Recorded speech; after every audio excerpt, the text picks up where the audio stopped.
Well, we're excited to play a really good Georgia Southern team. They have a different style of offense. They have a lot of offense. They have every kind of option you can imagine. They run a gap scheme. They have a really big, nice back in number 2. Then they have another back in 5 that's a good player. Their entire offensive line and their tight end are back, so they understand what coach is trying to get done. They, finished 8-5 last year. I think he's been to bowl games 3 years in a row, and so that our defense is going to have to prepare for them. We certainly prepared for them in fall camp. We had different individual periods. We probably spent 3 to 4 different days working on their option because we didn't feel like we could get it all just like we wanted in just a week's time. And on defense, they're an odd team, multiple twisting. They're a quick team, and we're excited to play them, but we know that they're a good opponent. I have that. Coach, Thank you. we're all human. So a lot of people say it's human nature just to let down after a big win like that, and then Texas A&M on the horizon. How do you guard against that with your players and keep them up? Well, you try to have the media not say what you just did would be the first thing. No, I'm teasing you. I'll be honest with you. I'm not one bit concerned about it, and I'm not going to talk about it a lot, to be honest. From the way that we beat Mississippi State last year and went to Auburn, and then, we had that call at the end of the game. Our kids could have got the big head after Mississippi State. They didn't. They played a good game against Auburn. That happened. They came back and beat Ole Miss. Went and played A&M pretty good for last year. It was a pretty good game for us, and then came home and beat Tennessee. So we have proven in the past that we can just flush whatever success or however bad it may be. We can flush it and go to the next week, and I believe that's what we'll do. You play a team that does have the triple option. What are the keys defensively? What do you have to get done? And then also they have a quarterback coming off suspension. What do you expect at the quarterback spot there? Well, I expect them to play him. He was their starter last year, really good player. I thought 19, their quarterback they have playing now, I thought he did a nice job. They were kind of using 5, who is their running back as well, in there the first game. And then this past game, they used 19 more, and he played as well. But I think they're going to get back. The guy had a 2-game suspension. He was their starter. I'm sure he's been practicing the entire time. To defend the option, it's a triple a lot of times. Sometimes it's not. But, you got to have somebody for the dive, somebody for the quarterback, and then you have to have Allie both inside and outside on the pitch. We've got to make him pitch the football, and because I think they've pitched the ball 4 times in 2 games. So the quarterback wants to run the football, and maybe this, their veteran quarterback is different. But you have to be sound, because if you're not, that's like getting outside of 21 other guys and you're gone at that point. It's going to be a challenge for us.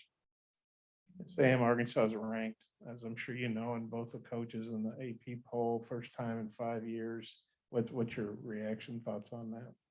Well, I think we should be ranked. I think we're a top 25 team, and I'm proud that we are. I'm not afraid to be ranked 20, 24, 1, whatever it may be. Those polls don't mean a lot at this point in time, but to say I don't think we deserve to be in the top 25 is I do. I think we deserve to be there, and I'm proud that we are, and I don't think it'll affect the way we play. Coach, it's kind of that same vein, but second year, 4th game of the season, you're going to be on the SEC, the kind of the featured game of the week against A&M at 2:30 on CBS. What does that mean to you? I mean, come in here the second year and have it programmed at.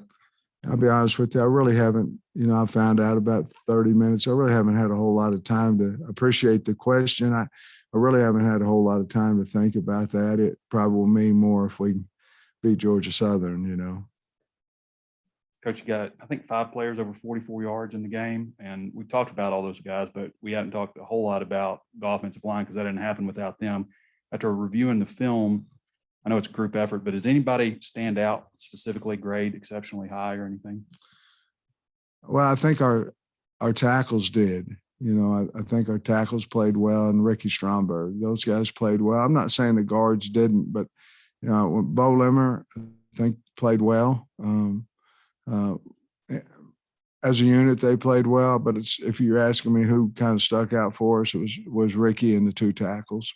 And to be honest with you, you go through a game and, you know, everything gets added in the stats. In other words, the kneels and, you know, the victory at the, you know, a couple of victories and all that. So, you know, it's well over 7 yards a carry. And, you know, who starts that is KJ.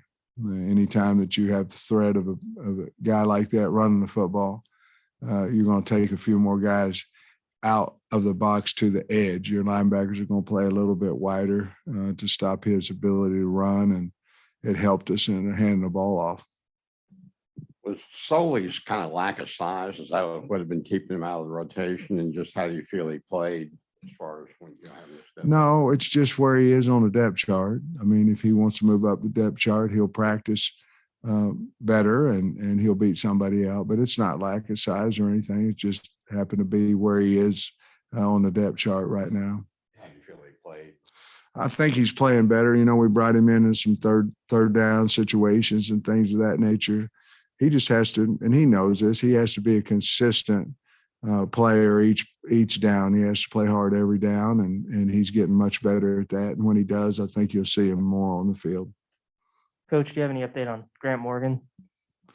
Grant, I don't know how he's going to be, you know, to be honest with you. You know, he's tough. I expect him to go out to practice today and do what he can do. But I think he's still a little bit more day by day. We'll know a little bit more about him, how he feels at practice today, as soon as practice is over. Coach, there was a play early in the game Saturday when Joe Fouché, I think, went airborne to Wasn't bring that down awesome? a tackler. I'm wondering what you thought of the team's pursuit defensively the other night and how that part of the game has grown since you got here.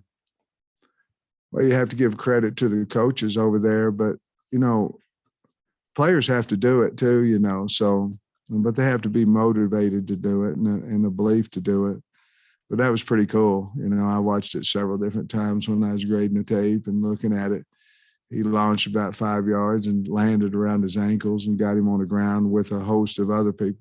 That was my favorite play of the game, by the way, because I think there was 7 or 8 Razorbacks around the ball carrier, and it's something we can build on. But Joe's been playing well, along with most everybody on the defense, and our linebacker play has been really good as well. Sam, I had a 2-parter. They lost, Georgia Southern lost to Florida Atlantic 38-6. Obviously, the other coach, they were embarrassed, didn't play well. What do you think watching that game tape, if you have already, and how do you think they'll come in here after a loss like that? Well, you can't get really caught up in 38-6 because Georgia Southern was up 6-0 and have an opportunity to go up 13-0 and fumbled down around the 7-8 yard line in the second quarter. So, and then it kind of went south on them after that. So they played a really good first half. They just couldn't get much going in the second half. You know, I do know this about South Georgia kids. They're tough. They're a little bit like us, I think. They kind of got a little chip on their shoulder and maybe fighting to try to get respect and things of that nature. But they went south on them after to me, I don't know, I'm not their coach, but to me, after they fumbled down there with an opportunity to go up 2 scores. And the other one, I saw this on Twitter. I think it might have been Peter Burns or somebody from ESPN. I assume you were on a TV or radio deal with them. And he said that you said you went to bed at 4:30 a.m. Sunday. I did, yeah. I went to sleep. I think I was in bed maybe 4:25. Yeah. Maybe. Was that just all the, congratulations and celebration? And when did you get up and how do you feel? Because I know at my age, if I go to bed at 4:30, I'm not real good for a couple of days. Well, we had some folks over, a lot of people came over and had a good time. And And I laid down before then. I just couldn't go to sleep. It's like a bunch of people probably, thinking about the game and all that. And then, we had recruits out to the house. We had some official visits this weekend. We had them out to the house for breakfast at 9. And then, the day goes on, and I went home around 10:30 last night. And it's really how it is, to be honest with you, because let's say you have a night game on the road and you get home 2:33 in the morning, which happens when you go on the road, depends on how far. Business as usual on Sunday, because at 1:00 I'm going to be in with the defensive staff, and 2 offense, 3 special teams, and then as a staff, and then we're going on to the next game. So it's kind of how we're built from August 1st to hopefully January 1st. Well, Coach, I was going to ask you about recruiting. I know you had a lot of visitors in, but also I know you probably contacted a lot of them. How was the reaction? I know you can't do specifics, but how was the reaction overall from the recruits? Yeah, I think they were giddy, excited about the Razorbacks. I know the ones that were here, it was really cool to see their face, and some of them that had committed to us, you could see their face like, thank you. I knew I know I want to be a Razorback, but I do a little bit more now, so it was a good weekend. You talk about this a little bit on game night, but the cutback lanes, can you talk about just how that's a part of what you guys do and how it was available on Saturday? Well, I think, to be honest with you, our quarterback holds that cutback lane.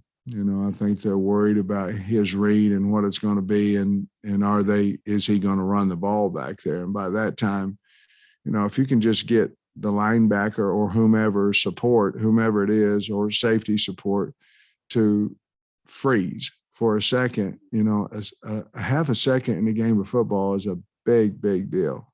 And it could go from a 4-yard run to, 30, like on Rockets, he got hit in the leg, I believe, but he didn't go down. And, you take another half second, the guy form tackles him. So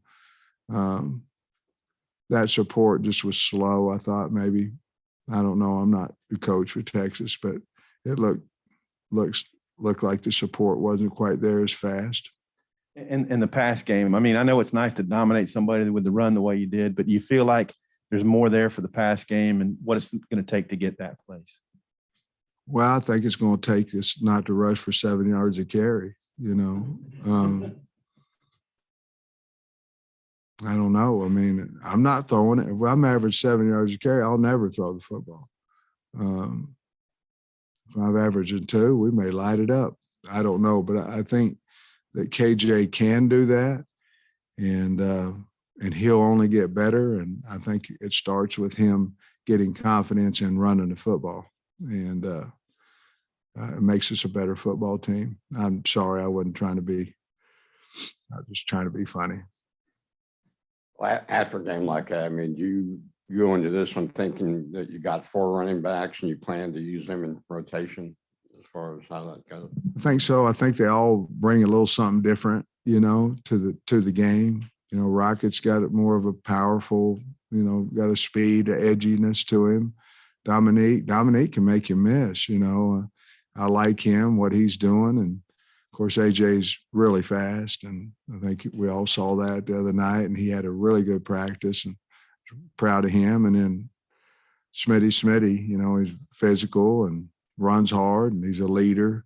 So I look for us to put the best back in the game until he gets tired, and then we'll put the next one in there. I think it worked out well the other night. You mentioned earlier, Limmer played well. I think Pro Football Focus named him the National Team of the Week.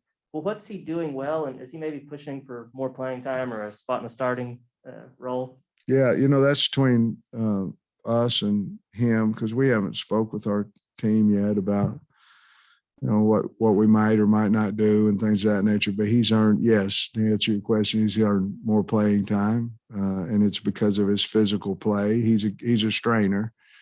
He wants to get guys on their back instead of just blocking them or being in position blocking. He's a guy that wants to dominate a defensive lineman, and we need more of that. We need more guys that want to finish. Coach, I know AJ Green missed some practice time in Yeah. camp, maybe a little bit behind, but how have you seen him progress, into the back that we saw flash a few times Saturday? Yeah, we've seen him progress a lot in practice, with that concussion that he had earlier in the fall. He missed a lot of valuable time. We certainly wanted to see him get tackled, in scrimmages or not get tackled, however you want to look at it. And so he started really having good practices, playing faster. Again, those freshmen, they don't know what the read is, what the play is, any of those things early. And you can take a 10-3 guy and he runs 11-5 because he's just thinking all the time. And he understands the plays, what his reads are. Now he's playing a lot faster. And I look for us to use him more and more each week. I think he's a good player. Coach, through a game and a half, what's Hayden Henry doing better, differently than maybe this time last year that's allowing him to flourish? Who'd you say? Well, first of all, I think it's his first true off season to get healthy. I usually don't do this, but I told him, if he would come back, that it was about the surgery, about building his shoulders up, and not about spring ball. So we ended up, he practiced in spring ball, but he never scrimmaged, and he just never got hurt in the spring, and he got healthier and healthier, bigger, confidence started growing, got stronger. And so that's the only thing I really can attribute to that. And I think they really click with their linebacker. I think they click with Coach Shear and Coach Odom. But he's playing lights out, and he's fearless. I mean, and kind of scary at times, not just for them, but for him. He's played 90 miles an hour. Sam, their quarterback, the guy's going to start now, Justin Tomlinson. He's played in the past, but he didn't play these first two games. How does that impact preparation when you're looking at these first two games, but he's not in there? And then I guess you obviously have to go back and look at previous seasons. To get I don't feel think for a him. lot, to be honest with you, because the offense is similar. It's kind of the same. So I don't think a whole lot, except we're going to have to show our kids last year's tape to see him and all his abilities. He made some pitches last year that so far this year the other quarterbacks either didn't or not comfortable with doing. And so he's truly going to take that offense, in my opinion, to a different level because he has done it so much, and I'm sure he's been practicing. So I don't know a whole lot, except we're just going to have to show him how talented that he is. Oh, this may be off the wall, but I know his first two games, captains go out. I think it was Catalan went out for the coin toss, and then the other guys laid back, and then the other night it was Grant. Is that a deal where you can't have 5 captains at the coin toss, or what's the deal with that? It was kind of cool. Old Grant Morgan, he a special old kid, and got a lot of them, by the way. But I told him that you could take 4. The officials rule you can take 4 out to the coin toss, but the 5th guy's got to stay back. And Grant was the captain of the first game. I wanted Cat this week because he came from Texas. He was only captain from Texas. I wanted him to go out this week. And I said, hey, all you guys can walk out there and one back. And Grant said, we're not leaving one of our guys behind. So we're going to have one go out and the 4 is going to stay together. Thought it was pretty cool. Coach, I don't think Burks has played necessarily bad through the first 2 weeks, but maybe not what we've come to expect from him. Do you think that's just a matter of him still kind of working his way back from injury, or is the defenses targeting him, or what do you think? I don't think so. He caught 5 balls in the first half, and we was running for 7+ yards a carry. Now, I will say this, he was the happiest guy in the locker room and blocking his tail off and all that. So I think he would tell you he didn't have a good first game. I felt like he played really well this game, and he did what we asked him to do, and he did it with a great attitude. It's hard to do, if you're getting all these accolades and you're worried about being drafted in the first round and all that. It's hard to put the team first. It really is, but he does it and does it well. And to be honest with you, he's setting a great example, and it makes our team better. I noticed on the Texas postgame interviews, they said y'all did a few things defensively that they didn't expect, that they hadn't seen, hadn't practiced for. Maybe shooting your linebacker. What all was a little different, man? I just think, we didn't show any 3-man front, before that game. Now we did last year. We clicked down into a 3 technique on the backside, which last year we didn't do. And we tried to shoot the 3 technique through the B gap. Basically, we knew they were a good stretch team, and we figured they were going to try to stretch it, away from the back, which is true. Everybody does, because he was offset, and we were trying to shoot the 3 technique through there, which meant if you block it conventional, your backside tackle has to block him. Well, you can't. I mean, it's impossible. Old line coach myself, it's hard to do. And we were getting penetration in there. That was part of it. There was a couple of new blitzes Barry had put in that they hadn't seen before. So I'm assuming that I don't want to speak for coach, but I'm assuming that's what he's talking about. Of all your drives the other night, the one after KJ's pick and they scored their first touchdown, that next drive, that was a really important drive for momentum, confidence, and everything. What did you think of KJ's reaction and the leading the team after that? He's our quarterback. That's why that's part of the reason why we believe in him. And nobody on the sideline, not myself, nobody panicked. The guy made a really good interception. If he doesn't, then it's 7. We score. If he doesn't make the play, it's a touchdown for us. But he made a really nice play. And sometimes quarterback's going to throw an interception. I don't know if Tom Brady's ever thrown a pick, but he probably has, so I don't know. I'm pretty sure maybe he hasn't, but that's going to happen. And the way he came back, I'm talking about the entire offensive line, but I believe that was the drive they threw the pass down to Tyson Morris, to start that drive. And that's called maturity and no panic and belief. And our entire team believes in him, and certainly I do.